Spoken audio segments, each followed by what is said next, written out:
Bienvenido todo el mundo a la 20ª edición, la 20ª sesión de Merienda Cena con Ad Absurdum. Hoy, para dar forma un poco a esta nueva Merienda Cena, tenemos por aquí a David, Hola. por aquí a Isaac Hola. y por aquí debajo a nuestro invitado de el lujísimo de hoy, porque además vamos a dar un poco un tiento a otras ramas de la ciencia. Tenemos a Daniel Torregrosa. Muy buena, os veo por arriba. Es verdad que Daniel ¿Qué ahí tal? se le ve un poco, la imagen es un poco regulera, pero se le oye bien. O sea que a ver si todo va bien. Está todo estudiado para que no me veáis el look que tengo ahora de melena, post-confinamiento y cosas así. Está todo estudiado, tengo pixelado yo.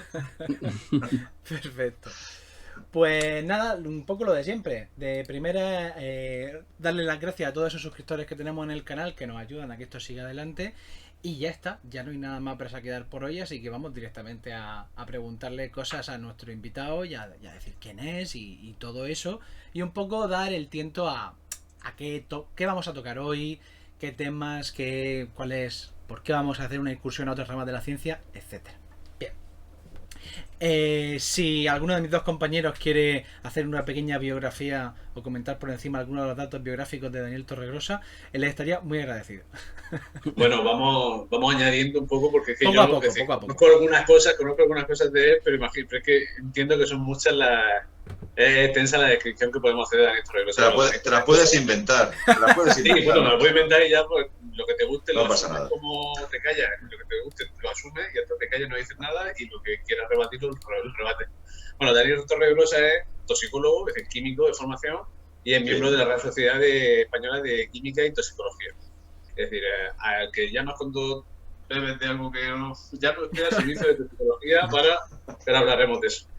Y bueno, nosotros lo conocemos por su faceta de divulgador, que tiene un blog que es ese punto azul pálido y desde hace ya bastantes años, desde 2010, si no me equivoco. Exacto, 10 años. 10 añitos, ni más ni menos. Y ahí pues divulga sobre ciencia, física, química, especialmente lo suyo, y la ciencia en general, que es algo de lo que vamos a hablar también, como la ciencia en general, sin distinguir, digamos, secciones estancas, pues se divulga ahí y es un conocimiento que está regalando a los españoles y a la gente del mundo desde hace 10 años.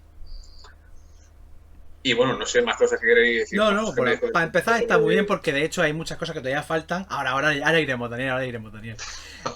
Faltan muchas cosas ahí, pero... Y este también, y el vuestro también.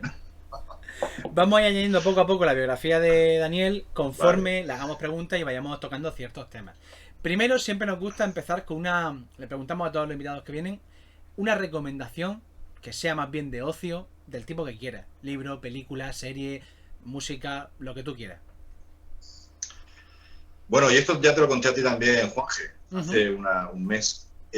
Cayó en mis manos, cuando empezó la pandemia, un libro que se titula El infinito en un junco, de Irene Vallejo, que es un ensayo sobre el libro en la antigua Grecia y Roma, y es una auténtica delicia.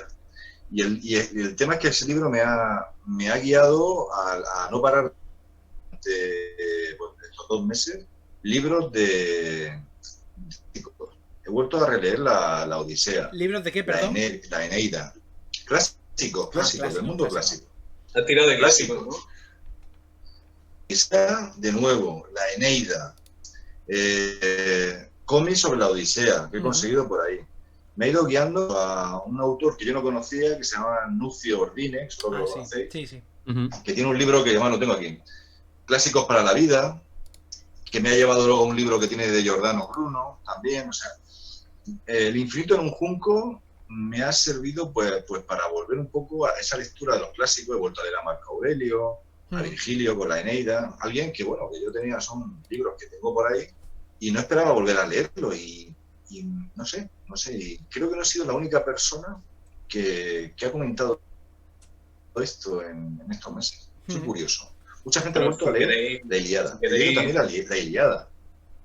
Si queréis lo enlazamos ya porque está saliendo con el propio tema. Hemos dicho que Daniel es químico y está hablando pues de lo que está leyendo últimamente, que es pues eso, mitología, los clásicos, digamos, de la literatura, etcétera. Pero es que él es autor de este libro de Mito en Laboratorio, donde conjuga un poco todo eso. la influencia que hay de la ciencia en las humanidades y viceversa también. Y a mí, bueno, por ejemplo, la ilustración es que me encanta porque un poco muy condensa muy bien todo lo que es el libro. Y la verdad que es muy chulo, de la editorial Cálamo. Y bueno, no sé por qué edición vaya, pero... Pues va por la cuarta. Va por la cuarta. Tú eres de los Hasta ahí. privilegiados, Isaac, que tienen la primera, porque vosotros me presentaste el libro, si se ve por ahí bien el 4, que se ha invertido, me presentaste el libro en la Facultad de Letras de Murcia, hace ya más de un año. Y va genial, va con un tiro, yo estoy encantadísimo. Muchísima gente me dice que le está gustando, que le está... Gente, sobre todo, como hemos hablado, de los dos bandos, que tú ya sabes que no son dos bandos ni mucho menos. Gente que le gustaba la cultura clásica, las letras, por así decirlo, pues dice, he encontrado algo muy divertido de ciencia. Y la gente que de la divulgación, la gente que le gustaba la ciencia, dice, me he encontrado un mundo maravilloso de la mitología. De hecho, hay una cosa que tú dices mucho en tu charla, etcétera, que hablas de la tercera cultura. Y básicamente tu libro es un poco quizá un homenaje a eso. ¿Qué es la tercera cultura para ti? ¿O qué es la tercera cultura? Pues es la cultura que realmente es la única cultura. Siempre el ponerle el calificativo de tercera es por las dos culturas, que fue el famoso discurso de C.P. Snow, diciendo que había que aunar la cultura de las letras y de la ciencia. Eso no podía ser dos culturas separadas, con lo cual luego un avance sobre esa idea de Snow fue decir una única cultura que lo englobe todo. Lo llamamos tercera cultura. Parece la tercera fundación, parece una cosa de ciencia ficción. Segunda fundación, luego la tercera. Pero realmente es lo que todos sabemos, que no hay distinciones. ¿Qué ha ocurrido en los últimos siglos? Que se ha ido una separación. Pero los filósofos naturales, en el siglo XVII, XVIII, ellos se formaban, los grandes científicos, su formación era estudiar latín, griego, y luego matemáticas, por supuesto, biología. El filósofo de naturaleza no distingue, ¿no? No distinguían. El estado natural del filósofo no distingue. Ahora tenemos las parcelas, ahora está todo parcelado. Ya. También el conocimiento ahora es mucho más amplio y extenso que en aquella época. En el libro... De hecho, por hacer mención, simplemente como curiosidad, me he puesto a ver la gente que hay en el chat y por lo menos de los que yo conozco, ahora mismo hay mayoría de gente que ha estudiado ciencia. No sé si será por el invitado o... Tengo tirón. No lo sé. ¿Pero cuántos somos? ¿10? ¿12? ¿4? Ahora mismo... Es que en cada sitio me pone una cosa, pero creo que hay 19 personas. Sí. Da igual, todo queda grabado y lo verá más gente. Sí. El libro... Bueno, pues me he enrollado. El infinito en un junco de Irene Vallejo. Un libro maravilloso, de verdad, para todo tipo de personas, sobre todo los que nos gustan los libros. Vale. Aquí estamos todos rodeados de libros y nos encantan los libros. Con respecto a tu libro, en tu libro lo que hace es explorar elementos científicos que tienen nombre del mundo clásico. Entonces, es algo que en realidad está a plena vista, no hay que ser muy avezado para darse cuenta, pero sí que te paraste en algún momento y dijiste, voy a escribir o voy a investigar, porque en realidad primero hiciste un programa de radio y voy a hablar de esa unión entre ciencia y mundo clásico y mitología clásica. ¿En qué momento, qué te llevó a investigar esa unión?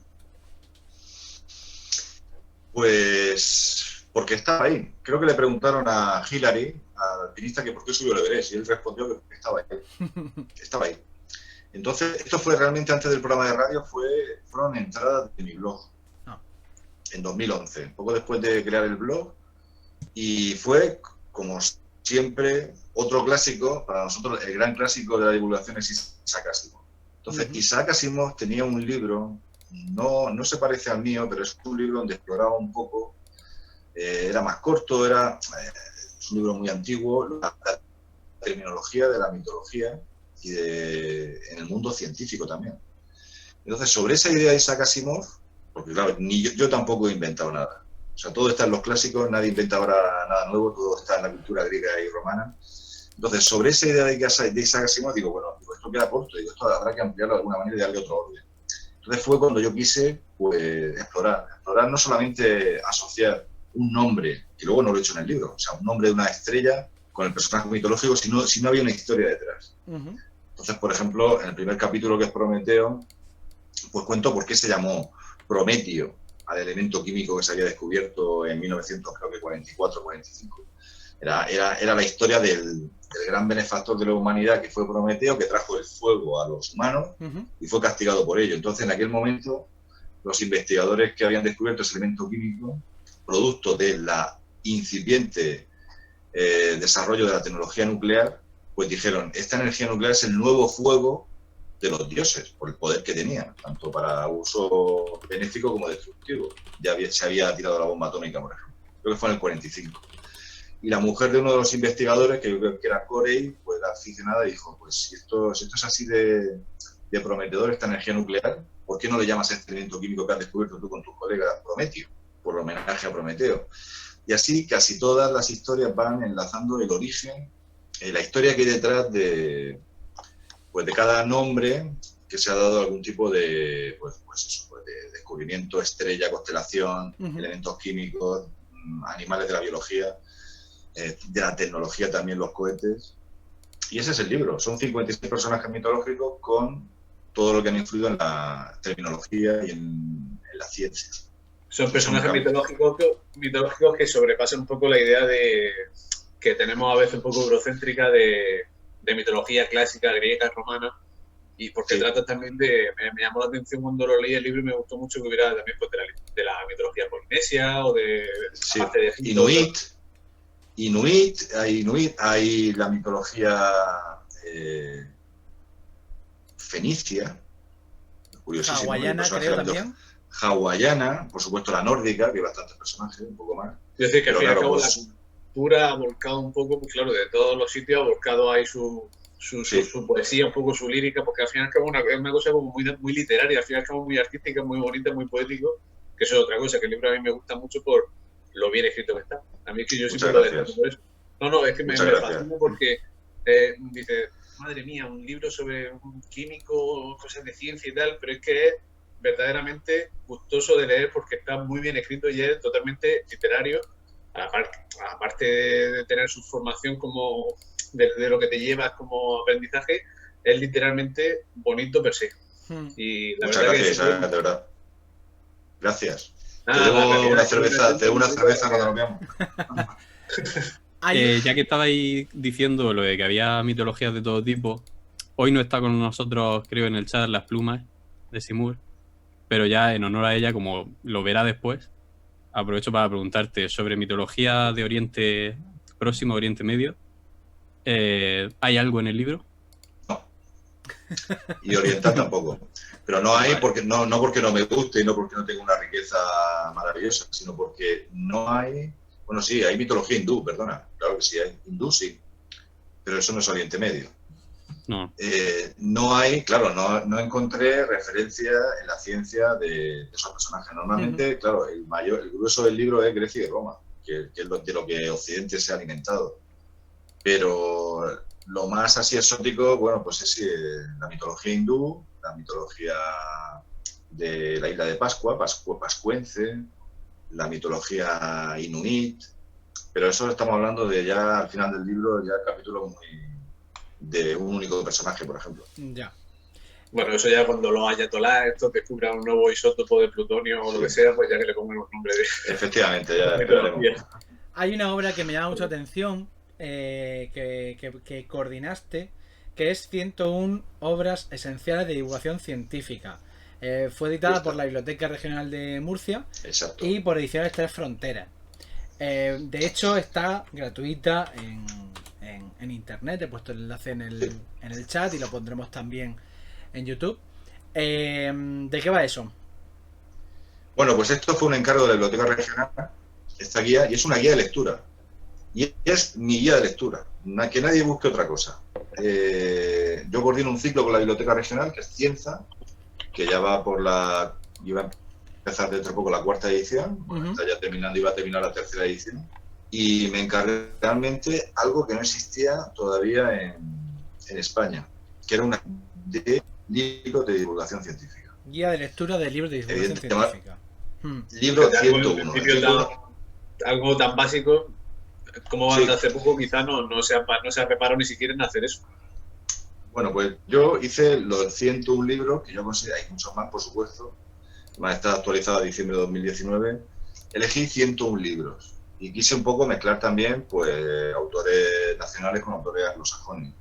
Son 101 libros que he leído yo, de los centenares que habré leído de divulgación. Seguramente haya muchos mejores por ahí que no he descubierto y de hecho podría ya añadir 5 o 6 más maravillosos de las últimas lecturas de este año. Y ha tenido mucho éxito porque sí, porque la gente pues son muy cortas, son, no sé si se verá bien, pero bueno, lo pondremos en el enlace, son la portada y una reseña cortísima donde mi intención es despertar la curiosidad para que alguien elija un libro de una temática. O sea, esto es al azar, uno va viendo y dice, oye, mira, este pues tiene buena pinta, a mí me gusta esto, lo otro no me gusta. Y que ese libro le lleve a otros libros. Esa era la única intención, por así decirlo, de la guía, aparte de que hubo una edición en papel para distribuir en colegios, institutos, bibliotecas. Y además toca de todo tipo de cosas, de física, astronomía, biología, matemáticas, historia, paleontología, química. Exacto. Escepticismo también. Escepticismo, sí. Sí. Vale.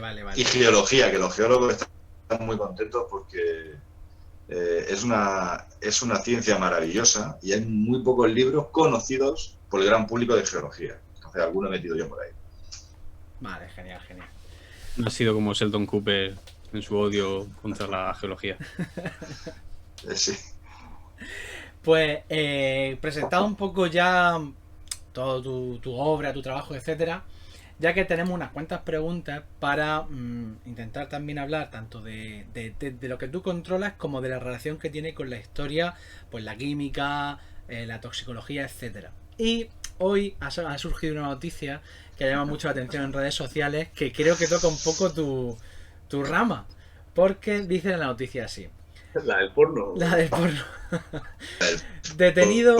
Detenido Nacho Vidal por la muerte del fotógrafo José Luis Abad en un rito chamánico. En principio no tendría por qué tocar tu rama, pero el rito consiste en tomar un veneno extraído de un sapo de Sonora, o se llama sapo de Sonora. No sé si tiene alguna recomendación sobre la toma de veneno. Sobre no tomar veneno. Exacto, ya sabéis que, bueno, todo esto, he leído poco de la noticia, pero creo que ya sé por dónde va el tema. Tiene toda la pinta de ser una iniciación, un rollo magufo. Lo magufo es, ya sabéis, los magufos no son las personas crédulas, son la gente que se aprovecha, difunde y participa, a veces de forma consciente o no, pues en lo que llamamos anticiencia, pseudociencia. Entonces, de hace años, pues hay incluso vosotros que os gusta la historia, hay una cultura asociada al chamanismo, a los libros de Carlos Castaneda, a la iniciación en otro universo a través de las sustancias alucinógenas. Eso es altamente desaconsejable. Hoy es el día de la bicicleta. Lo sabéis, ¿no? No lo sabía. Hoy es el día de la bicicleta. El día de la bicicleta es porque un químico descubrió el LSD. Claro. Exacto, Hoffman descubrió el LSD y el paseo que tuvo creo que del laboratorio, que era una farmacéutica suiza a su casa, pues vio dragones, estrellas, lo pasó pipa. Eso es muy bonito, pero todo lo que esté asociado con la química del cerebro, con la inhalación de sustancias psicoactivas, en este caso, darle un lametón a un sapo, que en la cultura también de los cuentos lo hemos visto muchas veces, el beso al sapo, y se convierte en príncipe, pues seguramente se convierte en príncipe en tu cerebro. Porque hay sustancias muy peligrosas y en este caso es un sapo bufo, creo que por ahí. Sapo eso bufo, tiene la bufotenina, perdón, o la toxina del sapo bufo, la bufotoxina, si no recuerdo mal, pues es un alcaloide.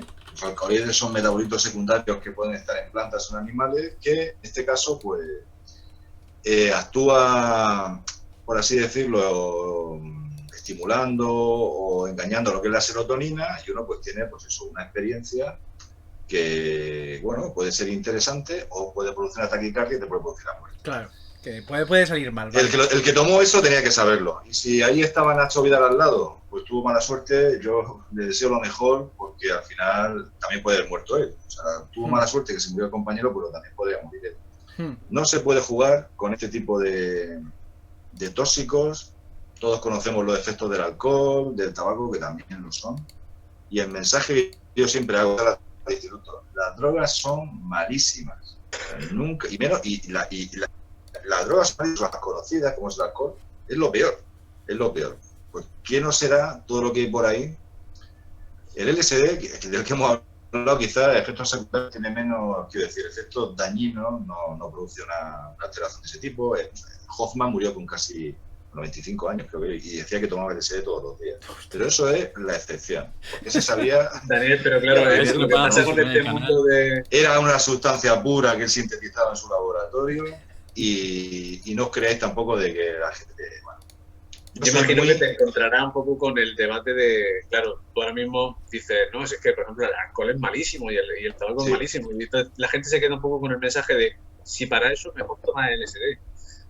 Sí, pues eso es lo que dice la gente. O decir, fumar, lo dice, ¿para qué fumas tabaco si no te coloca, ¿no? Lo dice mucha gente. ¿Para qué Yo te iba a fumas? hacer una pregunta, pero yo creo que ya la has respondido, la has chafado en cierta forma, porque te iba a preguntar que, porque bueno, hemos visto también, de hecho en nuestro libro en el que tú nos ayudaste también a responder algunas de las Sí. preguntas, hablamos pues de algunos venenos en la historia, de algunos envenenamientos famosos y tal, y de cómo antiguamente, yo que sé, por ejemplo, se recetaba cocaína y podías ir a Sí. una farmacia y obtener heroína y todo ese tipo de cosas, y hoy decimos, madre mía, qué disparate, ¿no? Y yo te iba a decir, ¿qué disparates crees que verá la gente del futuro respecto a ahora, 2010, 2015, 2020, de la gente de hoy en día? Dirá, madre mía, esta gente.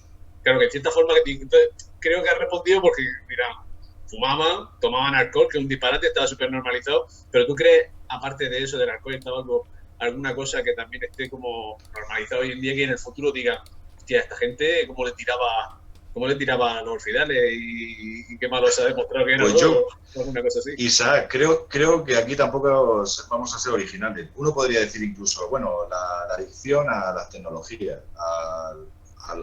a ver películas.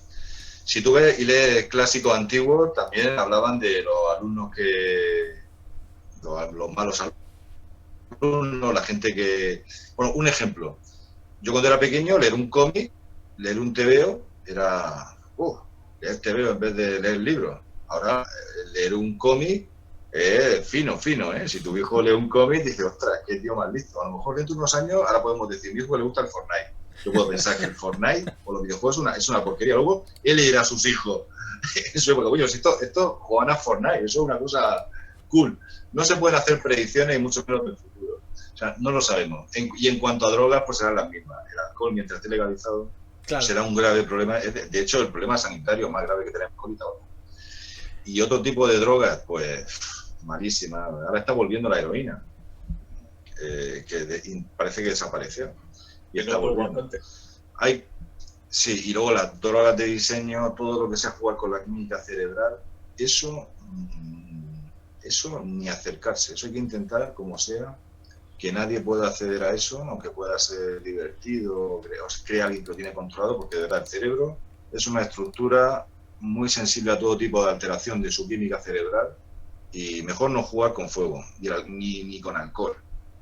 Aunque nos guste a veces tomarnos una cerveza, a los que ya somos mayores, adultos, responsables, y no cogemos luego el coche. Parezco ya, no sé si es por la edad, parezco aquí... no pasa nada. Le quita la fiesta, le quita la música a la fiesta, digo, y venga, se acabó la música. Todos esos mensajes positivos. A ver, sí, que no hay que drogarse es básico, si tampoco tienes que venir tú a decir que...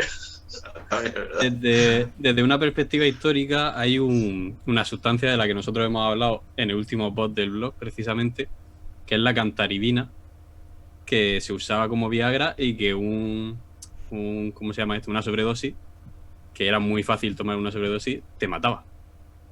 No sé si tiene algo escrito, algo sobre el tema. No se he leído, ¿eh?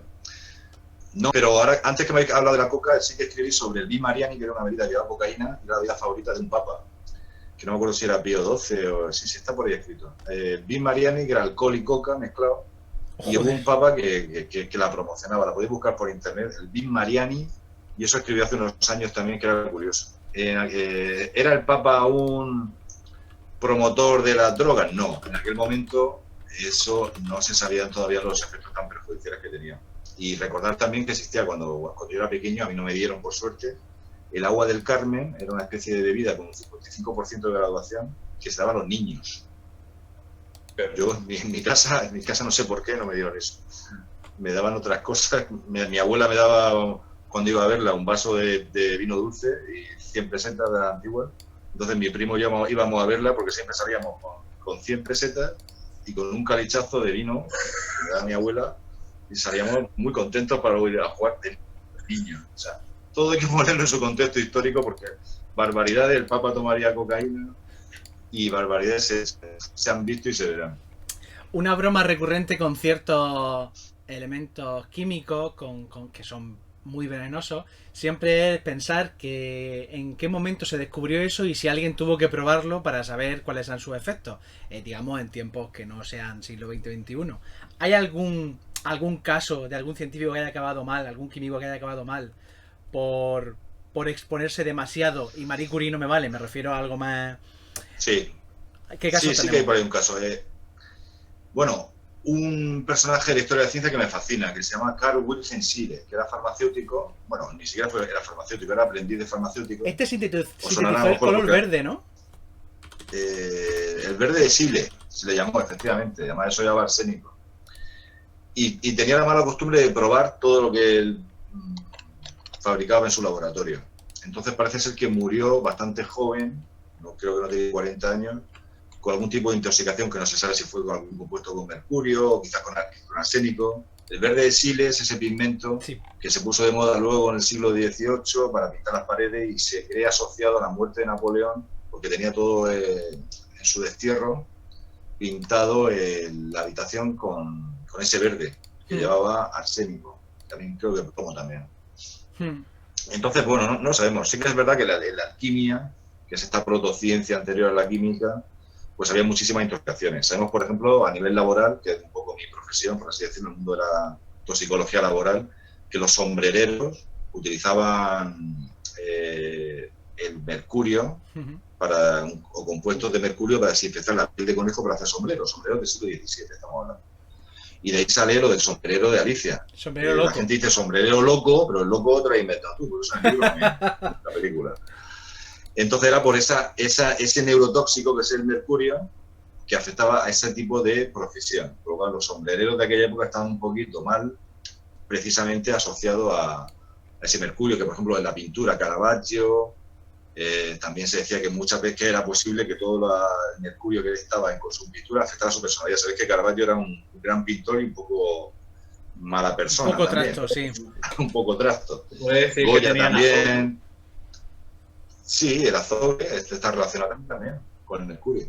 Ahora eso lo cuento también en el libro, en De Mito al Laboratorio. El tema del mercurio creo que lo cuento también. Pero bueno, en general, yo, o sea, además he estado ojeando un poco algunas cosillas de una charla tuya y tal, la relación entre la historia de los seres humanos y la química de los tóxicos y de este tipo de elementos no es nueva, sino que hay ya pruebas de que en el Paleolítico incluso se ha llegado a utilizar venenos, etcétera. ¿Qué conoces un poco del...? Claro, porque en la observación de la naturaleza se veía que había ciertas sustancias que comía un animal, por ejemplo, y moría. Entonces, el uso del veneno se utilizó en principio en la caza y la pesca seguramente. Porque el uso criminal, ¿para qué? Si tenía una piedra de 8 kilos para reventar la cabeza a uno. Sí, no hace falta no era necesario.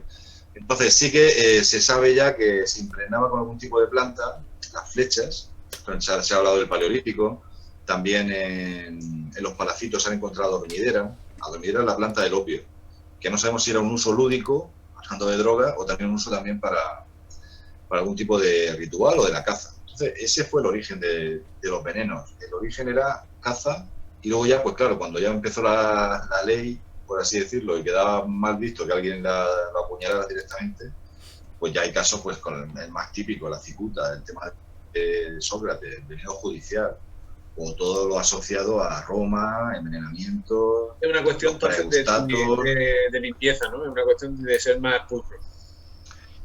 Sí, es una cuestión de llevar cuidado con lo que uno come.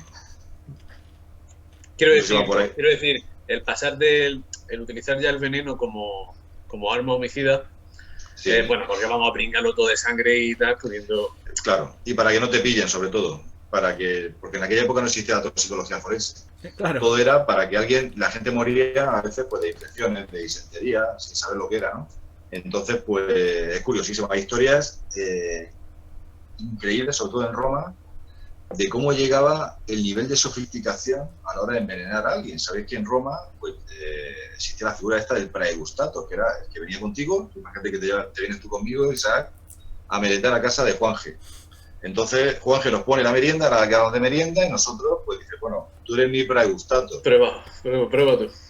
Era gente, normalmente esclavos, adiestrados en olores, olían raro, probaban la merienda y esperabas una media hora o una hora a ver si te ponían de color azul o de color verde. Si todo iba bien, merendabas.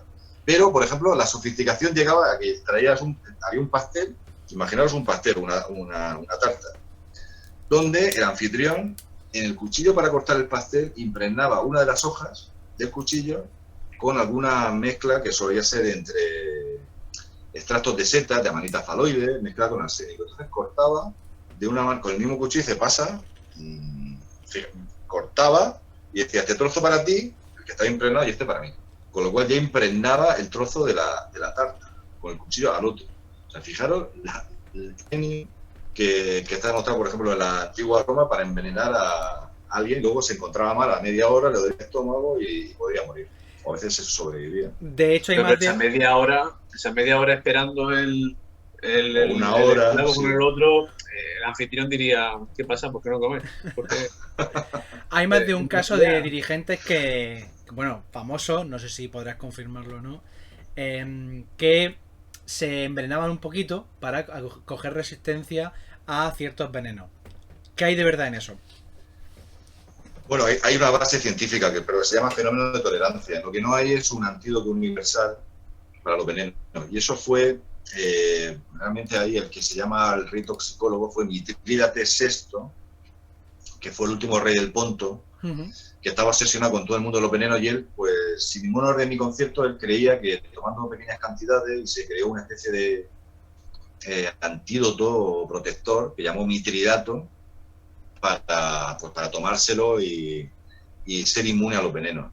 Realmente luego, cuando en la última de las guerras del Ponto, en la última de las guerras mitridáticas famosas, cuando ya estuvo acorralado por los romanos, pues mató a su mujer, o la envenenó para que no la ejecutaran o mancillaran su cadáver o la violaran, etcétera. Y él, pues para matarse, ya que había sido alguien que había estado siempre tomando eso, pues intentó envenenarse y no murió. Porque realmente había desarrollado una tolerancia a esos tipos de veneno, o realmente no tenía la dosis suficiente, no lo sabemos. Ya. Y al final le dijo a uno de sus soldados, creo que fue, que lo asesinara, o se suicidó con lo típico, con la espada. Pero sí, ese fue Mitrídates VI. Hay una historia sobre el Mitridato que luego creo que fue Celso el que dijo que eso no tenía orden, que no servía para nada. Y efectivamente, es una mezcla un poco de hierbas, así, algunas venenosas, otras no, y está por ahí la fórmula. Pero por supuesto, eso no es un antídoto, ni mucho menos para los venenos. No hay antídoto. Bueno, hay tratamientos, uno se intoxica. Pero no hay un antídoto universal que yo me lo tome, un gran protector y pueda resistir los venenos. Un protector estomacal contra venenos no hay todavía, ¿no? Vale. Precisamente por lo que me recuerda un poco esto del tomar pequeñas dosis a la homeopatía, que lo pregunto, no lo tenía preparado, pero han preguntado en el chat que si podíamos preguntaros, y me ha hecho gracia porque dice, pero que no es una pregunta homeopática. No sé a qué se refiere, que se vea que le he preguntado. Pues no tengo problema con preguntar por homeopatía. Así que bueno, tú que eres químico, no sé qué opinas al respecto. Pues no sé, tengo la respuesta larga y la respuesta corta. Hombre, la corta si tiene una sola palabra, bueno, que entonces que sea media. Juanje, a mí todas las pseudociencias, cuando me preguntan por alguna, siempre me gusta acudir a la historia, cómo empezó. O sea, y vosotros que sois historiadores, es que la mejor visión nos la va a dar la historia. La historia de esto cuándo empezó y cómo empezó. Y la homeopatía fue algo, y es así, y esto los homeópatas son los que lo cuentan. Por lo cual lo mejor a la gente es contarle la historia y que cada uno saque sus conclusiones. Que cada uno saque las conclusiones. Estamos hablando de una época donde no se conocía ni siquiera lo que era el átomo, ni siquiera lo que era la composición de la materia, como se sabe ahora. Y un médico que se llama Samuel Hahnemann, hace 200 años, 200 y poco años, pues él quiso revolucionar la medicina. Era una medicina donde existían todavía las sanguijuelas, las sangrías, y la gente moría por infecciones. Entonces él inventó, por inspiración suya, que pensó que diluyendo un principio activo que te provocaba un síntoma, diluyéndolo muchas veces en agua, dándole a la gente, pues eso, agua muy diluida de un principio que te producía, por ejemplo, si algo te producía, la gente se moría porque cogía fiebre, pues alguna planta que te producía el efecto de, por lo que sea, de fiebre, le iba diluyendo en concentraciones que llamaba CH, pues una mililitro en un litro. Después ese litro sacaba una gotita y en otro. Ahora sabemos que ahí no hay nada de ese principio activo, es imposible.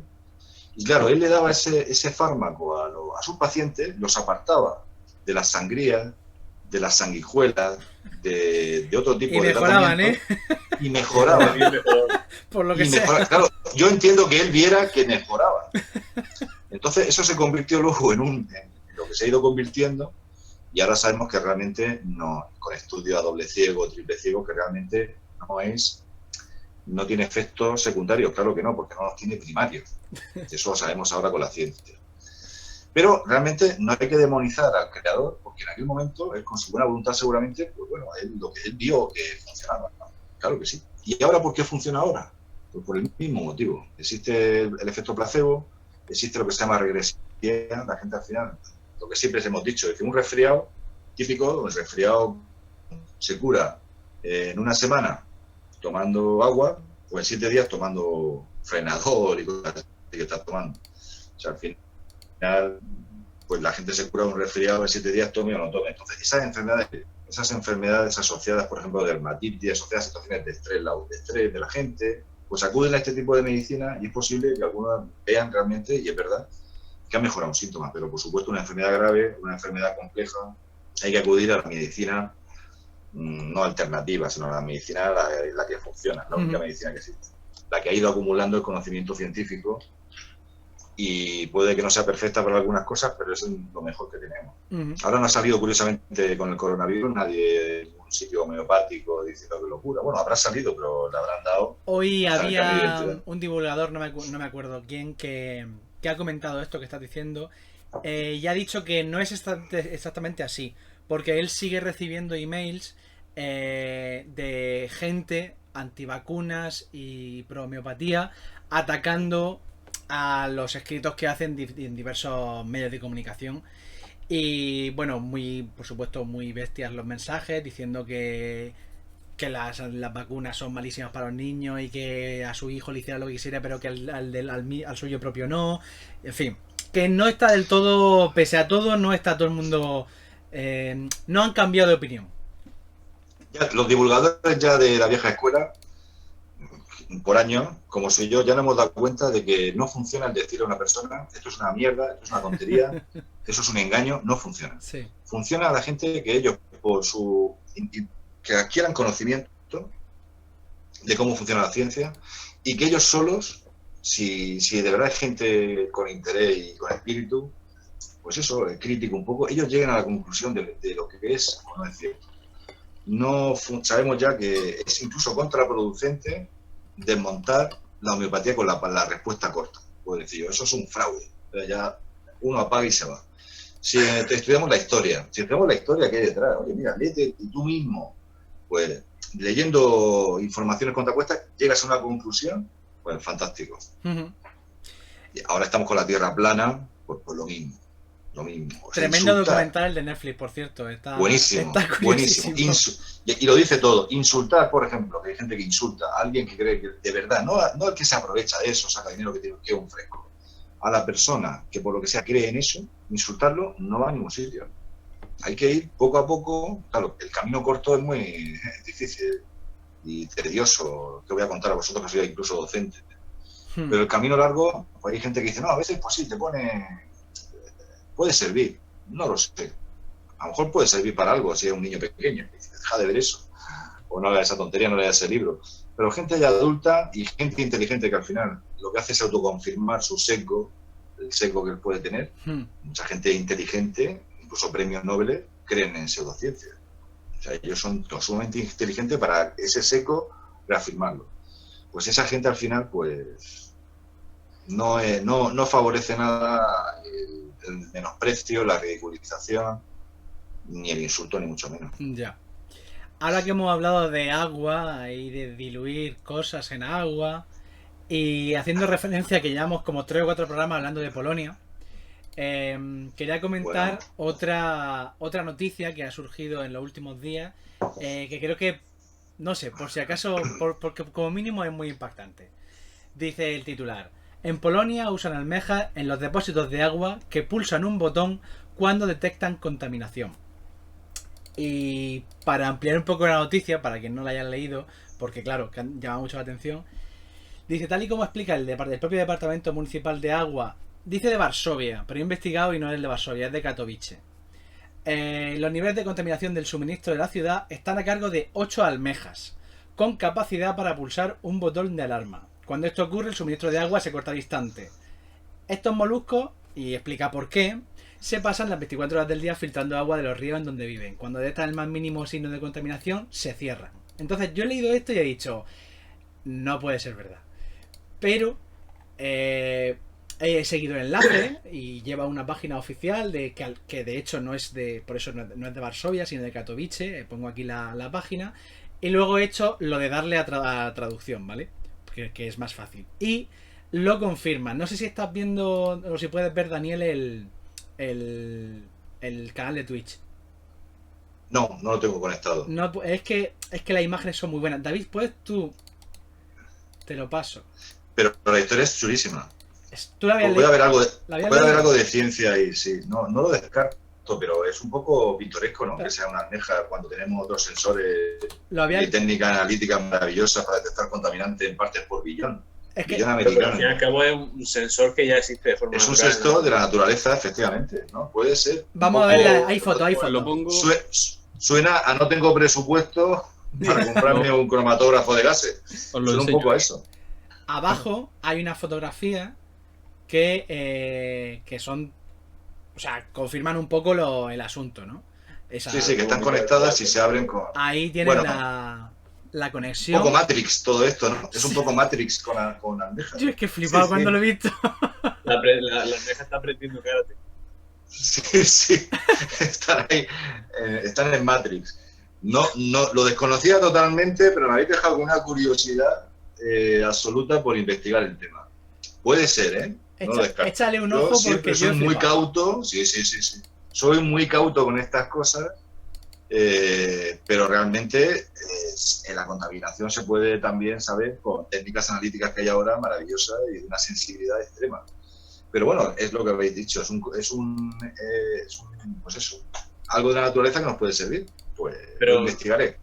Me ha Yo te gustado pregunto, mucho. Daniel, a lo mejor puede ser algo parecido porque a veces la ciencia y en especial la química nos demuestra a veces que, no sé si ocurre más concretamente en química orgánica, que a veces para sintetizar según qué compuestos o según qué tal, Sí. es decir, a lo mejor existe esa sustancia en la naturaleza y es muy difícil hacerla de forma artificial o llegar a conseguir sintetizar esa sustancia. Sí. Es decir, la naturaleza ya de por sí llega a cotas muy altas por sí sola.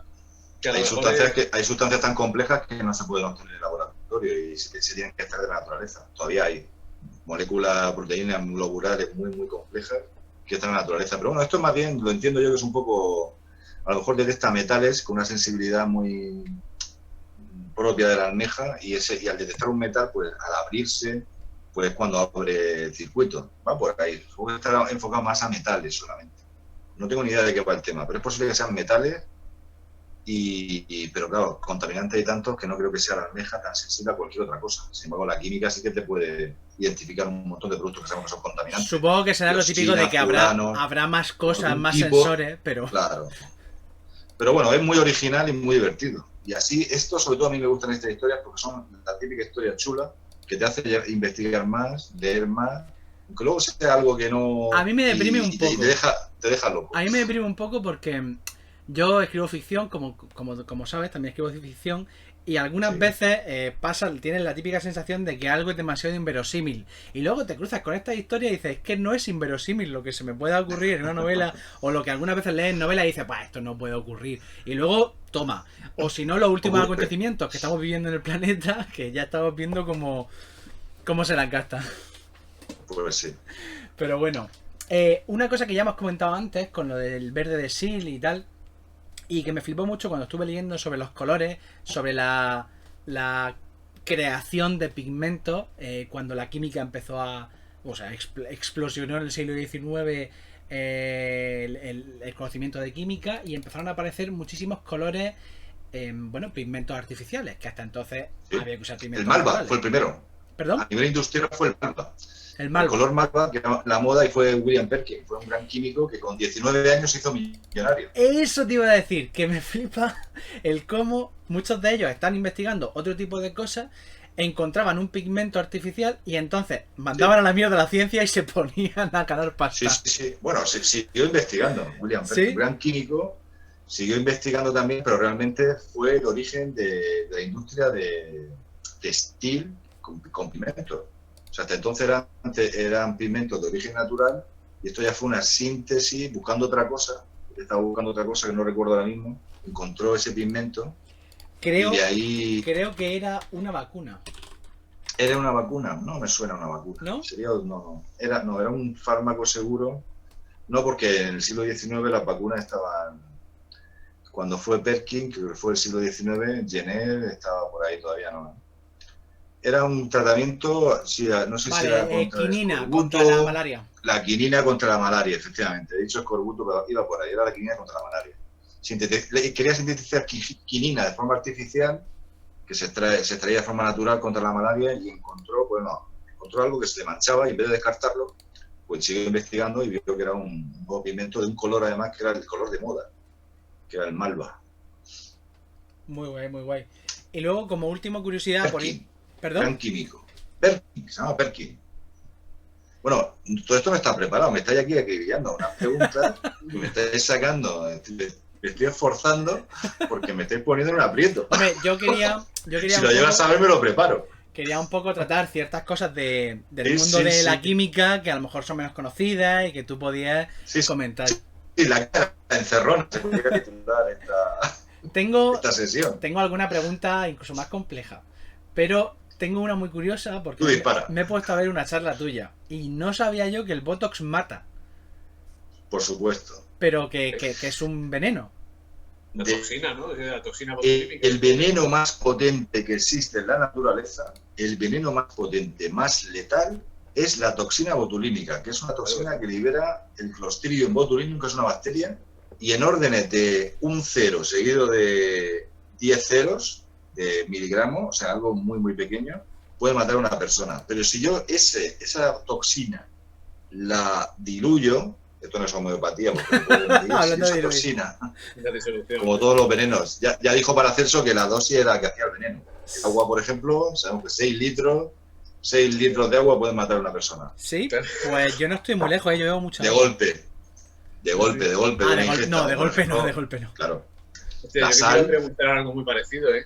Ahora Sí, que- sí, perdona, termino con el botox, termino con el botulismo. La sal común, la sal de casa, toma 10 cucharadas de sal y el corazón se te para. Ojo. Por el sodio, una sal de casa. La dosis. Entonces, en el botox esa toxina que es neurotóxica, que lo que hace es paralizar los nervios. Ujú. Si tú la llevas a un extremo muy, muy pequeño, lo puedes pinchar a alguien, entonces te mata ahí esas neuronas que te interesan del tema de arrugas, etcétera, y bueno, no te mata. Pero si tú te vas y a una dosis mayor, que es siempre lo que se habla de los venenos, la dosis hace el efecto. Pues evidentemente te puede matar. Pero creo que ninguno de los cuatro ni tenemos botox, ni no me veo yo con... No, pero es que me No sé, llama no, mucho, me me dieron llama una mucho la atención. recomendación sobre el botox. Botox es un nombre comercial, ¿eh? El botox realmente es el nombre comercial. La toxina es la toxina botulínica. Vale, vale. Que antes, cuando se hacían conservas y no se esterilizaban como ahora, pues la gente se intoxicaba y moría la gente de botulismo. Lo habéis escuchado seguro, el botulismo era la intoxicación con la toxina botulínica. Curioso, curioso. Isaac quería comentar El veneno, el más potente que se sepa, por ahí hay uno de un sapo también, que no es el de antes, de nuestro amigo. Hay por ahí algún animal que Una también tiene rana, una rana de esta tiene amazónica. una rana amazónica por ahí que está cerca, pero es, vamos, la toxina botulínica. Me suena también que puede ser de algún molusco también, algún molusco marino. También, que- sí, la naturaleza, eso de que lo natural es lo mejor, basta irse al campo a comer setas para saber que lo natural a veces no es lo mejor. Los venenos más potentes, que por los supuesto, naturales, están en la pues, toma natural. El natural. Siempre se dice que todas las setas son comestibles, todas. Pero algunas Claro. solamente la primera vez. Claro, eso te iba Claro, a decir. incomestible. A ver, a mí me Creo que la una- frase creo de Terry Pratchett, que creo que hay bastante aficionado entre vosotros a Terry Pratchett. Sí, sí, sí. A mí me hicieron una recomendación con el Botox, eh, una alumna de francés me recomendó que si te ponen Botox que no te acuestes a dormir, porque se te corre todo para el mismo lado y se te deforma la cara. Que te deje un margen de tiempo que eso se tiene que asentar, te tienes que poner boca arriba y no sé, que ya tuvo un pequeño percance y bueno, Sí, le puede agradezco ser. mucho, que me hiciera ese aviso. Nunca se sabe esta información si te puede servir en la Sí. vida. Sí, calmadla. A mí me resultó por lo menos pues, muy curioso y fue pues, una información de servicio que yo le agradezco que me diese. Y la pregunta que te quería hacer es que era parecida a lo que estamos hablando. Porque claro, hablamos de veneno, farmacia, no lo de fármacos, lo de al fin y al cabo no hay veneno sino dosis. Pero te quería preguntar sobre el que tú consideras que la línea es más delgada, o sea, alguno en el que sea especialmente delgada esa línea en la que pasarte por un poquito marque la diferencia más que yo qué sé, algunos el margen será más amplio. Bueno, pues puedes tomarte algo, te sentará mal, pero no te mueres. Pero hay alguno en el que la diferencia sea tal que pase de ser algo bueno a ser algo nefasto. Bueno, hay muchísimos. Me he empezado por el agua, por ejemplo. Pero también tenemos que ir a una dosis muy amplia. Pero que sea un margen muy pequeño, Sí, un ejemplo que me viene a la cabeza es el selenio. El selenio. El selenio, lo cuento en el libro, porque además viene de un personaje mitológico que es Selenio. Entonces, el selenio es un oligoelemento, se necesita para que algunas células funcionen, para algunos mecanismos bioquímicos funcionen. Pero si te pasas de selenio puede ser tóxico y además huele mal. Hecho una peste, encima de todo es fétido. Entonces el selenio, no me acuerdo de las cifras exactamente, pero están en el libro, el capítulo de selenio, es un elemento químico que se necesita en una enzima para un proceso bioquímico para vivir, y si hay una dosis mayor puede ser bastante nocivo. Pero bueno, hay muchísimos ejemplos. Todo al final es que es el gran dogma de la toxicología, de Paracelso. Al final todo depende de la dosis y el tiempo, por supuesto. O sea, esa sal que he dicho que te puede matar la cucharada, la estás tomando durante todo el año en cantidades muy pequeñitas, y de hecho es necesaria para... El potasio es necesario para vivir. Pero bueno, quedamos con el selenio. Búscalo luego en el libro. Tengo ahora un poco... Y ojo, la cerveza contiene selenio. La cerveza tiene una buena fuente de selenio. O sea, que mucha cerveza mata, ¿no? Bueno, por el alcohol. Ah, vale. Hay otras cosas antes que te... Sí. Bueno, ya sabéis que John Bonham, por ejemplo, el cantante el batería de Led Zeppelin, en 1980, tomando chupitos de vodka, pues murió por una intoxicación etílica. No se sabe si fue lo del vómito de todo lo grande de los 27 años, pero se puede calcular, yo lo conté una vez en mi blog, se puede calcular la cantidad de alcohol que puede matar a una persona. John Bonham se pasó de lejos. De frenar. Y a lo mejor esos chupitos de vodka los hemos tomado en la época universitaria todos los jueves y no nos ha pasado nada. Los 40 chupitos, creo que fueron 40 o 50 chupitos de vodka. No está mal. Madre mía. No está mal, en media tarde, en un rato. Bueno, ahora he preparado un juego, ¿vale? He preparado un juego, no sé si conocéis o acordáis, típico juego que sale en varios programas, en el que van dando pistas de más difícil a más fácil para adivinar a una persona, a un personaje. Entonces, en principio es para todo el mundo. O sea, tanto para vosotros tres como para la gente del chat si quiere lanzarse a adivinar. Y yo voy a ir diciendo uno a uno cosas. Espero que la primera es que me ha hecho mucha gracia y como lo sepáis, pues ya se va a la mierda el juego, pero bueno. Entonces, vamos a adivinar a un personaje histórico. Y luego ya hablamos un poco de un par de cosas de ese personaje. Primero, que me ha hecho gracia esto, lo llamaron el último de los magos. Newton. Uy. El último de los magos. ¿Por qué Newton? Ni idea. Por la relación que tenía con la alquimia, con Hermes Trismegisto y todas estas cosas. ¿Daniel? ¿Lo corrobora? Hombre, Newton, hay que recomendar vuestro libro, El pene perdido de Napoleón, donde yo escribo sobre Newton. de si era mala persona o no. Newton dedicó más tiempo a la alquimia y al estudio de la Biblia que a la física, a la óptica, a la física, a la gravitación. Dedicó más tiempo. Nunca fue el último de los magos porque nunca fue un mago. Realmente no era un mago, pero bueno. No lo sé, puede ser, pero no sería muy aceptado. Bueno, David ha reventado el juego porque es Newton. ¿Sí? ¿Es Newton? Lo siento. ¿Y quién dijo No me eso? ocurre. ¿Quién dijo que era el último de los magos? De verdad, ¿eh? ¿Quién lo dijo? Pues es muy curioso quién ¿Quién lo lo dijo. Porque ¿Quién lo dijo? Lo dijo un personaje también muy famoso. John Keynes. O Keynes. Pero era economista. Sí, pero compró unos escritos encriptados de Newton Efectivamente, sí, es verdad. y le interesaba mucho la figura de Newton. Dumbledore. Ya. Vale. Yo es que una de las cosas que quería comentar con... ¿Desde cuándo hacemos caso a lo que digan los economistas? Sí, exacto. Que una de las cosas que quería comentar con Daniel era precisamente la relación esa que había entre los orígenes de la química como ciencia. Como Vale, primera- para, que vas a reventar Mira, toda la alquimia. sección. David, que no, que se rompe Que todo. pares. A ver, primero leo esto porque me llamaba la atención. He buscado cosas menos conocidas de Newton para hacer el juego. No ha servido para nada, pero bueno. Desarrollala un poco, di las más curiosas. Era arriano.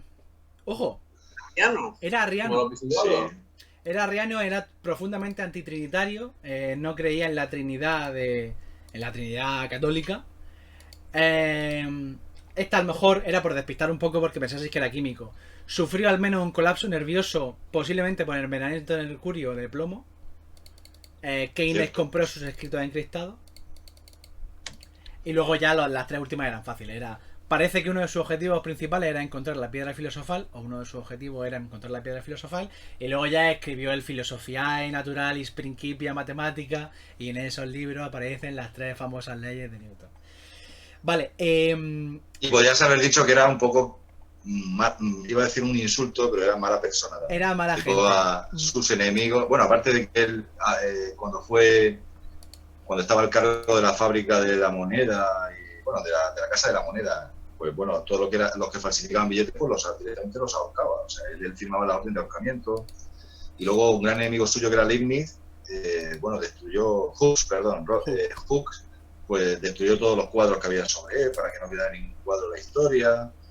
Con Leibniz también tuvo con el cálculo diferencial su rollo, pero era el gran genio de la ciencia. Y Isaac Asimov, en uno de sus libros, plantea la pregunta de quién fue el segundo mejor científico de la historia. Porque el primero, sin duda, es Newton. Ya luego, si quieres, discutimos quién es el segundo científico más importante de la historia. Él ponía a Asimov, a Newton, por así decirlo, a la cabeza. Y uno de los epitafios que propusieron para su tumba era uno que le escribió Alexander Pope, ¿suena? Un Sí. poeta. Esto no estaba preparado, ¿eh? Que quería que se pusiera, que luego no se puso, dice, no lo recuerdo bien, pero algo así como vivíamos en la oscuridad, llegó Newton, Dios trajo a Newton y se hizo la luz, o algo así. O sea, lo ponía en un mundo ya como que fue el que iluminó nos situó a las personas toda la gravitación. Era un gran, con Darwin, para mí Newton y Darwin, que son muy de Darwin, son las dos grandes figuras que han revolucionado no ya la ciencia, sino el humanismo, la humanidad. Es como dónde estamos y quiénes somos. Hay una cosa. Soy más de Darwin. Eres más de Darwin que de Newton. Sí. Pero tú pondrías el Esto segundo es- Darwin o el Esto es primero? como si el Barça o el Madrid, que son dos equipos, esto es como lo de Isaac. Yo soy más de Darwin, defiendo más a Darwin. Pues. Hablando Qué del bonito. símil de deporte y genios, yo haría un documental como el de Netflix con Michael Jordan, pero con Qué Newton. bueno es. Al final fue algo personal, tuve que destruir personalmente a Leibniz porque A Hooks. A Robert Hooke. Precisamente quería traer un poco el personaje para comentar una cosa y luego hacerte una pregunta. Una de ellas has dicho tú. Se calcula que más o menos la mitad de lo que escribió fue principalmente teología, más que cualquier tipo de ciencia. También escribió mucho, investigó mucho sobre alquimia Y, como he dicho, él consideraba que adorar a Cristo era idolatría. Eso básicamente es un poco el arrianismo, para quien no lo tenga muy claro. Para él era pecado adorar a Cristo como a Dios. Eso durante su vida no se supo, porque básicamente es herejía en el protestantismo y en el catolicismo. Entonces no, eso se ha traído después de sus escritos. Pero, y aquí traigo varios nombres con varios elementos que quizá no son tan conocidos. Por ejemplo, Tycho Brahe, que a lo mejor no es tan conocido como Newton, era un personaje muy, muy excéntrico. Nicolás Copérnico y Mendel sí que es famoso que sean monjes, pero es verdad que suele quedar un poco de lado. Y ahora verá un poco por dónde voy. Ramón y Cajal, que esto es una cosa que descubrí recientemente, hablando de personajes un poco trasto, era un poco trasto también cuando era joven. Era muy trasto. Pisó la cárcel. Sí, efectivamente, porque estuvo a punto de matar a un amigo. El que era su amigo. Se dedicaba a hacer graffiti escapándose del colegio y se convirtió en una especie de culturista, que se pueden ver. De hecho, voy a buscar alguna fotografía porque a mí, no sé, me llamó mucho la atención eso cuando me enteré. Vosotros que sois los docentes, los que sois profesores, cuando tengáis a un alumno que lo deis por perdido, pensad en Ramón y Cajal. No lo dieron por perdido, llegó a ser premio Nobel. Ramón y no lo dieron por perdido, porque era tremendo. De crío era tremendísimo. Y luego fue ajedrecista, le gustaba el ajedrez, artista, fotógrafo, dibujante y sobre todo un tío que hacía culturismo cuando eso no existía. Cuando eso empezó en... O sea, el tío se ponía a hacer, pues eso, con mancuerna y se ponía cachas.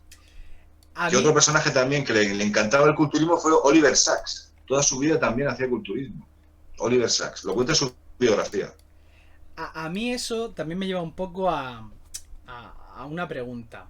Sobre todo uniéndolo a lo que hemos comentado de la vida de Newton, que cómo le prestaba atención a cosas que en principio nos parecen extrañas. La pregunta sería, ¿se produce quizá un efecto de disociación, de separación entre Newton persona y Newton científico para la posteridad? Bueno, yo creo que la gente lo que tiene que quedarse con la parte de su obra más que de su vida. Lo otro es un poco para interesarte por el personaje, pero tampoco esto es el sálvame de la ciencia. Hay muchísimos más que tienen su vida oscura. Si hablamos de Fritz Haber, por ejemplo, premio Nobel de Química, quizás tiene las dos caras, esa de que fue alguien que participó en el descubrimiento, o sea, en la síntesis del amoníaco, el método para fabricar amoníaco, que eso supuso revolucionar los fertilizantes de la agricultura y que la gente comiera y mucha gente viviera porque puede comer, y al mismo tiempo era alguien que fabricaba armas químicas con el cloro y participó en la Primera Guerra Mundial y bueno, eran las dos caras. Su mujer de hecho se suicidó porque no pudo soportar que su marido fuera ese tipo de persona que estaba centrada en cómo matar y al mismo tiempo era alguien que participó en cómo sintetizar el amoníaco y revolucionó la agricultura. Pues eso es muy fácil ahora, posterior, y cada ciencia, si hablamos de la ciencia solo, también de la historia, pues, tiene su lado. Y hay que quedarse con el bueno, porque es el que nos ha llegado. No, pero no va tanto por eso de... No sé si va... No era tanto el demonizar al personaje ni nada de eso, todo lo contrario. Sino simplemente en el caso de Newton y de tantos otros personajes, parece que al centrarnos única y exclusivamente en su legado científico como lo entendemos hoy, dejamos de lado también cómo era la realidad de la época. Es decir, lo que ha preguntado David antes, que era la pregunta de David, básicamente. Hazla otra vez, porfa, David. Si la tienes por ahí, porque... No sé qué he preguntado, la verdad. Yo iba a hablar, unión entre... Iba a comentar, sí, en los orígenes de la química, la asociación que hay con la alquimia, que la alquimia muchas veces se tiene como algo esotérico y totalmente pseudocientífico, o sea, no pseudocientífico, sino acientífico, casi. Y sin embargo, muchos de estos personajes coquetearon con esa parte. Y de hecho, hoy en día muchos historiadores de la ciencia consideran la alquimia como el origen no solo de la química, sino de muchísimas disciplinas científicas. Efectivamente. Es que no podemos simplificar. Incluso volviendo a Newton, hay autores que dicen que no hubiera sido ese revolucionario de la ciencia, de la que nos ha llegado, de la física, de la óptica, sin ese otro conocimiento, por así decirlo, más oscuro. O sea, ¿hubiera sido Newton el que fue si no hubiera estado dedicado a lo otro? Es una buena pregunta, ¿eh? Y sabemos ya que no podemos contar las cosas de esta forma tan lineal, como decir, venga, primero la alquimia y después la química, ¿no? Esto son islas. La historia, que lo sabéis vosotros perfectamente, no se puede reducir a una secuencia lineal. Claro. Esto no es una línea, esto es mucho más complejo, hay que situarlo en muchos sitios. Hay personajes de la historia de la ciencia que, por ejemplo, se anticiparon a Lavoisier. Lavoisier es el padre de la química, pero había uno en Rusia que se llama Lomonosov, que ya la ley de la proporción y la materia, todo eso que decía Lavoisier también lo publicó. No había la comunicación que hay ahora. Salía la ciencia por un sitio, la ciencia de Oriente, la ciencia de Occidente, todo estaba por ahí, la gente viajaba, hablaba. Es apasionante cuando te pones a buscar información y empiezas a tirar de los hilos. No es tan sencillo, entonces todo va asociado también al contexto. Claro. Hay que situarlo en su contexto histórico, hay que ponerlo todo en contexto. Precisamente era un poco... Y de verdad, muy interesante que los historiadores dicen, Newton hubiera sido la figura que es ahora conocida si no hubiera sido alguien que estudiaba alquimia y teología. Pues ahí la dejo. Precisamente era un poco por lo que tú señalas, porque parece que en el momento en el que pasamos a ese renacimiento y a una ilustración, ya automáticamente se acaba con el pensamiento anterior y con las ideas anteriores, ya sean alquímicas o del tipo que sean. Y era precisamente por poner sobre la mesa que no se produce de esa manera, que es una evolución más lenta, o que incluso, digamos que esa manera de ver el pasado a veces de pelea entre la ciencia y la religión, por poner un ejemplo, no era tal muchas veces. El caso de Copérnico es muy interesante, no solo porque él fuera religioso, porque fuera monje, sino por su propia relación con el Papa, con etcétera, que era muy estrecha. Que luego, evidentemente, hay que tratar como hay que tratar, pues el cómo se trataron sus teorías, etcétera. Pero era un poco por tocar eso, vaya. Otro personaje, como curiosidad, otro personaje de mis favoritos, quizá a la misma altura que Darwin, es Michael Faraday. Que fue alguien que no pasó por ningún tipo de universidad. Él era tan pobre, era una familia muy pobre, que con 12 años acabó en una imprenta como auxiliar de imprenta. Entonces él lo leía, todos los libros que se imprimían los leía. Y acudía luego a la Royal Institution en Londres, a las conferencias que habían de divulgación de otro grande que era Humphrey Davy. Entonces dibujaba, copiaba las conferencias de Humphrey Davy, las encuadernaba, hacía unos dibujos maravillosos. Entonces ya él empezó un poco a ser ayudante de Humphrey Davy y empezó a investigar. A él le debemos, bueno, la inducción electromagnética, por ejemplo, los motores de ahora. Michael Faraday. Y Michael Faraday era sandemaniano, que era una especie de secta que creía en la literalidad de la Biblia. O sea, que la Biblia era literal. Sandemaniano. Ya no existen los sandemanianos. Era de una religión muy, muy rara, muy, muy reducida. Y también se dice que ese espíritu religioso que él tenía fue el que hizo que fuera tan buen científico. Estamos hablando de los grandes científicos, tiene hasta una unidad, que es el Faraday. O sea, de los grandes científicos de la historia de la ciencia. Quizá en ese podio, con Newton, con Charles Darwin, con Einstein, ahí está Michael Faraday. Y era ultra religioso toda su vida. Era una vida de pobreza, de austeridad, de humildad. Os animo a que busquéis información de lo que eran los sandemanianos. Estoy mirando. Curiosísimo. Y joder. Es que las iglesias protestantes son miles y miles y miles. Y esta también es de estas que parece ser que se refugiaron en Escocia, que eran escoceses. La secta. Sí. Para dice Pitcher, para que luego nos quejemos de los secta era una cosa muy rara, sí. ¿Cómo mola? De hecho, en el caso de... ya no me acuerdo. No sé quién está mirando. Pero bueno, Newton también, creo que Newton era pietista o algo así. No me acuerdo. Pero claro, en el caso de Newton es que llegó a... Parece ser que leyó a Arriano, leyó los debates de Arriano y se quedó con el perdedor, como ponía en algún sitio que he leído, se quedó con Arriano en lugar de con la visión... O sea, que llegó como a... No solo pertenecían a algún grupo religioso, sino que se montó en el suyo propio en el momento. Vale, no, era un poco, o sea, la idea de la pregunta y de hablar sobre esto era precisamente el mostrar que parece que los personajes de la historia que consideramos que son científicos, pues son eso, máquinas que solamente se dedican a ese fin y todo lo demás no importa. Entonces no era una cuestión de decir, mira, también era no sé cuánto y eso es malo y por tanto no es tan genial. No, es poner al personaje en su contexto Sí. y ver otras facetas, vaya. Yo también Pero lo podemos veo... estar hablando de curiosidades de científicos.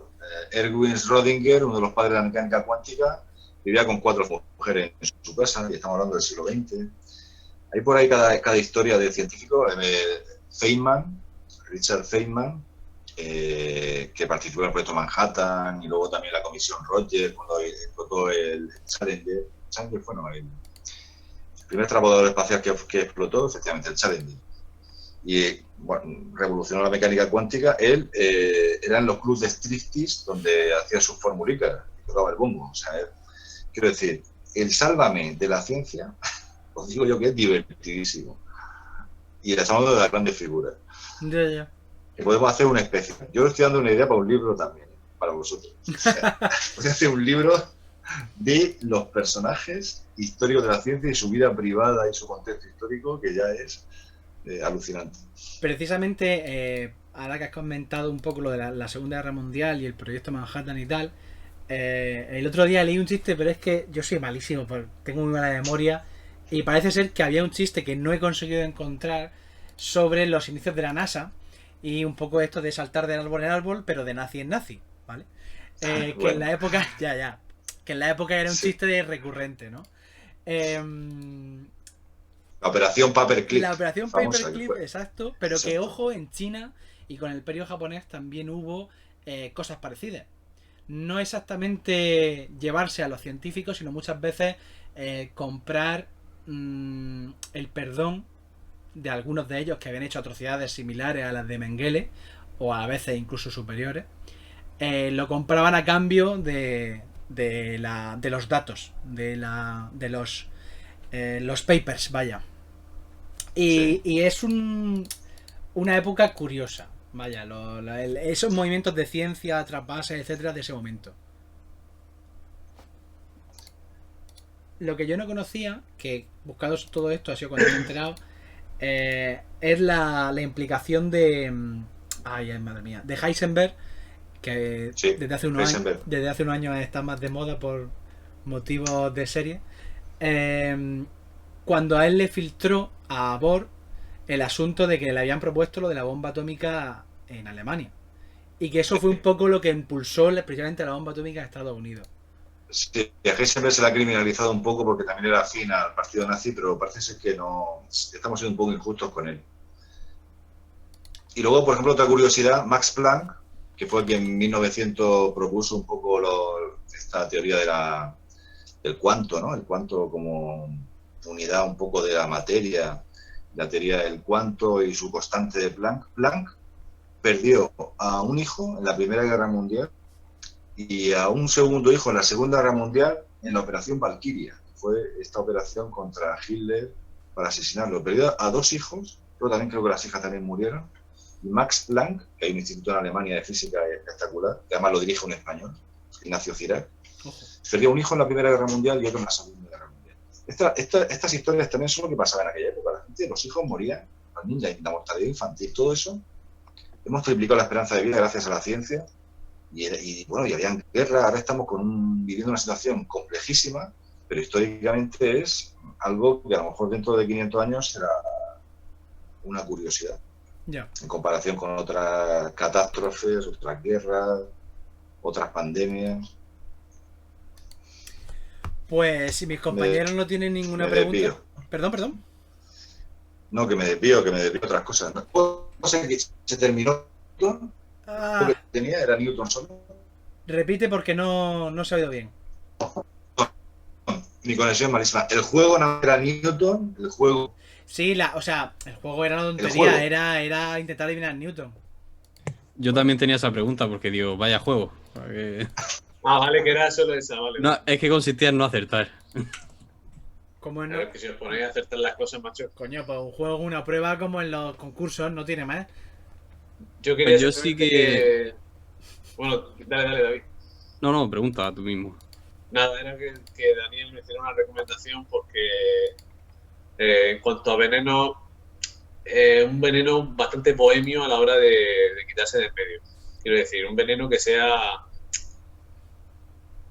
Que ya Que no deje que no deje huella. Claro, Que no, no deje huella. que no deje huella o que si te vas a suicidar de una forma muy bohemia, imagino que quieres también, para meter un poco de poesía, quieres sufrir un poco. Entonces, pero claro, si te suicidas y es muy limpio todo, no tiene sentido. Tiene que ser algo que te pueda Bueno, pues, meter un poco así de poesía romanticista. pues si quieres poesía, el veneno más con mayores referencias en la literatura, bueno, por supuesto, sabemos que el arsénico, hay mucho envenenamiento, pero el más poético pues puede ser la aconitina, que se extrae del acónito. Si habéis leído el libro El árbol de la ciencia, La aparece la aconitina, no voy a decir cuándo, aconitina. Por decir un libro, una recomendación, el libro de Pío Baroja, El árbol de la ciencia, es maravilloso. Y ahí aparece la aconitina, no voy a hacer spoilers. Ulises, de James Joyce, yo no lo he leído, si lo habéis leído, enhorabuena, porque suena que lo lea. Y luego en la mitología tenemos ahí una fábula de Teseo ofreciendo la copa de acónito a Medea, ofreciendo la aconitina a Teseo, la mitología. Tiene muchísimas referencias también. Te quedas con ese Oscar como... Wilde. Te quedas con ese como... O sea, pero por las referencias literarias. Hay un libro de Oscar Wilde también donde aparece la aconitina. En Agatha Christie también. Bueno, Agatha Pero Christie podría supongo que decir todavía muchísimo. habrá tocado todos los palos. Pero tiene que ser un veneno Agatha Christie, que presente un prácticamente poco todo. una escena de... Que te presente una escena al menos, yo que sé, que eche un poco de maraja por la boca, que te dé un poco para el histrionismo de ay, me estoy muriendo. Ojo, que he buscado Eso aconitina, todo. he buscado aconitina Todo. y lo primero que me sale es ese punto pálido, azul pálido. O sea Sí, que... el blond, ¿no? Sí, sí, sí. Qué posicionamiento. Hablé sobre ella, efectivamente. Isaac, no te lo recomiendo. Todos son muertes lentas y asquerosas. Por eso digo, ya que te lo vas a hacer, porque sea como una forma, pues eso, pues muy dramática y muy No. eso, muy romántica. De hecho, se saben que son todos asquerosos. La serpiente, lo de Cleopatra y la mordedura de serpiente, se cree que no fue el áspid precisamente porque era una muerte muy, muy desagradable y te deja desfigurado el rostro. Posiblemente fuera con setas, con algún tipo de seta, con arsénico, que un poco pues te deja otra cara. Pero vamos, no he investigado yo sobre la poesía del envenenamiento todavía. Muy chula la flor, de la aconitina. El acónito, de un color muy bonito. Muy chulo. Vale, pues nada, ese era el aporte que yo pedía ya para terminar. Y si me preguntas por algún tipo de veneno que no... Si me preguntas por algún tipo de veneno que no deje rastro, te digo ya que ese, si existe, no lo sabemos. Ah, ¿no hay ninguno? vale. ¿No hay ninguno? ¿Verdad? Si hay alguno, no lo sabemos. Claro, no. Claro. Vale. Sí. Pero ahora mismo es muy complicado que haya algo que no se demuestre luego, o que se pueda seguir la pista y encontrar algún tipo de síntoma asociado o rastro del veneno. Vale. Otro muy chulo es el tema de, en Breaking Bad lo habéis visto, con la ricina. En Breaking Bad, en alguna película, la ricina como veneno. ¿No habéis visto la serie de Breaking Bad? Sí, pero no me acuerdo. No me suena lo de la ricina. Actúa a varios días. También Georgi Markov, un ex disidente, o sea, un disidente búlgaro, en 1976 lo asesinaron con un paraguas, que era una especie de pistola, le dieron un balazo, y le metieron se llama ricina. La puntita de... Ricina. Entonces la ricina te produce una muerte lenta de 3 días. Y en ese momento, cuando Georgi Markov no había tratamiento, ahora sí que hay tratamiento. Y en Breaking Bad, pues aparece la ricina varias veces. Hay una escena muy chula que es como Heisenberg, como tú dices, Walter White, pues de ricino, de las semillas de ricino, lo extrae. Hay mucha química también en esa serie, muy bonita. Y no... Y David también tiene una pregunta, no sé si nos ha abandonado ahora mismo Daniel, pero sí, ahí sigue. Vale. No, sí, estoy aquí. Es que ha habido un ¿Se ha momento... escuchado de la ricina o no? Sí, lo de la ricina sí. David, ¿tenía una Vale, última perfecto. pregunta? Yo iba a hacer como al final de la conferencia. Yo más que una pregunta, Tengo una reflexión. quiero pedirte consejo. Y te comento por qué. Antes hemos hablado de tu faceta como divulgador, hemos comentado la publicación esta que tienes de la guía de lectura. Y es que yo creo que probablemente eres una de las personas que más lee en este mundo. Y ¿Qué va? por lo menos que nosotros Hay conozcamos. gente que me lee más que yo. ¿Qué va? Bueno, en cualquier caso, me llamó la atención que hace poco pusiste un tuit, bueno, hace poco no, ahora ya un mes, que pusiste un tuit en el que decías que durante el confinamiento no habías leído nada de divulgación científica. Y Exacto. poco después Bueno, un pusiste que libro. habías leído solo uno. Este, Exacto. el único que he leído. Y entonces a mí me surgió una pregunta, porque yo he de hacer una confesión, y es que hace años que no leo novela, por ejemplo. Y es porque me he dado cuenta de que muchas veces dedico tanto tiempo a leer sobre cosas para el blog, para los libros, para la oposición, y al final todo está relacionado con la historia, con la divulgación y demás. Entonces te quería preguntar si tú has pasado esa etapa y si sabes cómo superarla. Porque muchas veces yo me veo angustiado y digo, es que si leo otra cosa estoy perdiendo el tiempo. No, yo siempre he alternado lectura. Lo único que no sé por qué, a raíz del libro que os he recomendado antes del Instituto de un Junco, he empezado a meterme en el mundo. No me tiraba la divulgación, quería otro tipo de evasión. Yo siempre alterno lectura, leo novela, leo poesía, leo divulgación, un poco de todo. No creo que sea la persona que más lee, porque hay gente que lee muchísimo, pero no te puedo ayudar. Realmente ha sido la casualidad de que estos 2 meses tampoco os he comprado y tengo libros pendientes. No ha caído en mis manos un libro de divulgación. El libro de la energía nuclear salvará el mundo de Alfredo, porque me lo regaló, además por ejemplo agradecimiento, pues lo he leído porque estaba esperando leerlo. O sea, he tardado muy poco en abandonar, por así decirlo, otro tipo de lectura y empezar con divulgación. Ha sido más pues un hecho en sí que tampoco tiene una explicación. No he leído porque no me apetecía, no sé por qué. Ha habido otras épocas de mi vida que nada más que leía divulgación y no leía otro tipo de libros. No te sabría dar más. No sé qué consejo quieres. Seguiré en mi vorágine de leer ensayos. Yo creo que hay que leer lo que uno le apetezca, cuando le apetezca y como le apetezca. Yo he descubierto cuando tengo algún parón que de repente pues me cuesta más leer porque pues estás mal por lo que sea o simplemente no tienes muchas ganas. Hablo de leer, por supuesto, por ocio, no de ensayo, etcétera. Al final lo único que me funciona es leer, es decir, coger un libro, 2 o 3, los que sea, y empezarlo.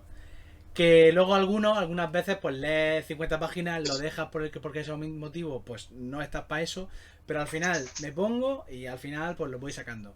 Y además me gustan y eso, o sea que no es que esté sufriendo en el proceso.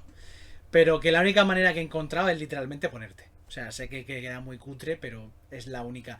Y lo de sentirte mal porque tienes que leer otras cosas es un poco, pues, cuando yo leo más, veo menos series. Entonces, hay otras veces que me tiro 3 semanas viendo series y a lo mejor leo 50 páginas en esas 3 semanas. Pues un poco... No hay un secreto mágico. Dicen que las series han hecho que la gente lea menos. Me ¿Posible? lo creo, a mí me pasa. Cuando me Sí, pongo a posible. ver serie, me engancho a alguna serie, leo menos. Porque al final el tiempo de ocio es el que es. Entonces, pues no te puedes sacar el tiempo de ocio de la manga. Pero bueno, la verdad que el chat ha sido curioso porque de hace un rato están discutiendo cómo es más fácil matar a alguien. Y entonces se ha propuesto.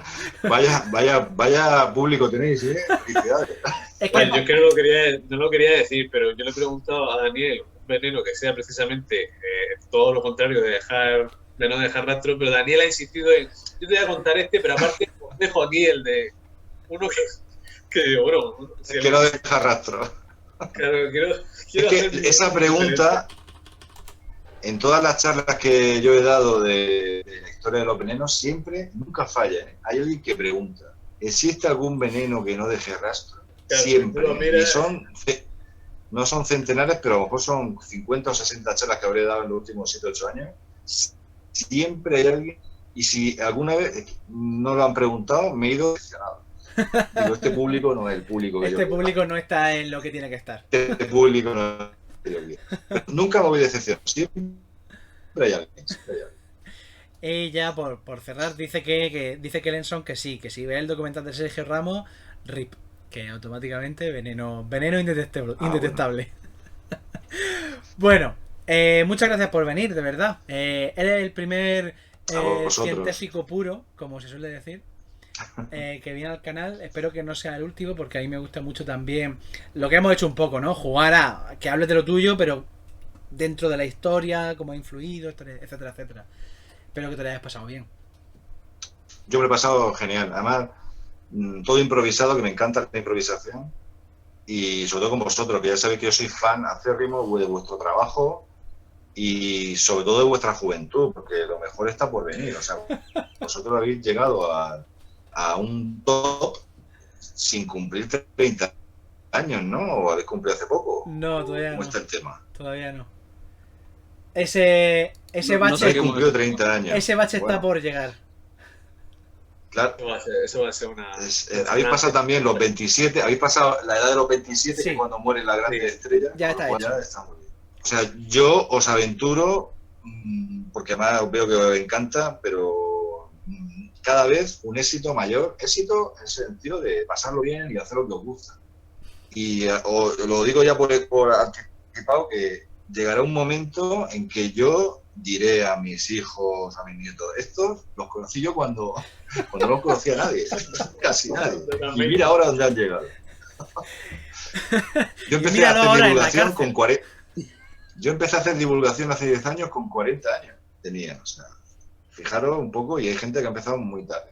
No es por ser abuelo cebolleta, pero que llegar a donde estéis llegando vosotros de la manera tan brillante que lo estáis haciendo, con una edad donde yo en aquella época, si me pongo en vuestra situación, era un crápula, pues bueno, esto es maravilloso.